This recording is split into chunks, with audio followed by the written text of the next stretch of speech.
Sahobalar aytadilar, Payg'ambarimiz alayhissalom vafotlaridan ozgina oldin, bir necha kun burun qabristonga bordilar.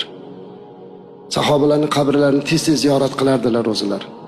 Ular bilan xuddi tirik odamga salom bergandek salom berardilar. Assalomu alaykum ya ahlul qubur, ahlud diyor, diyorul mu'minin, ey mu'minlar diyori, biz ham sizlarga yetishamiz deyardilar. Xuddi shunaqa qilib qabrni ziyorat qildilar. Keyin Uhud maydoniga borib, Uhuddagi shuhadolarning shahid bo'lganlarini ziyorat qildilar. Va shu yerda turib bir gap aytdilar. Men do'stlarimni sog'indim, mushtoq bo'lib qoldim ularga.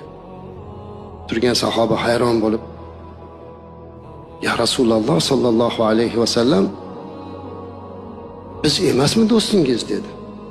Shunda ularga qarab, "Yo'q, sizlar meni sahobamsizlar. Do'stlaringiz kim?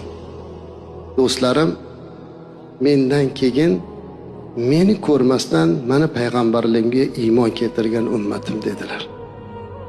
Siz ham bu sog'inchga yarasha Allohumma solli ala Muhammad dey. Bu Rasulimizning sog'inchlariga javobimiz bo'lsin.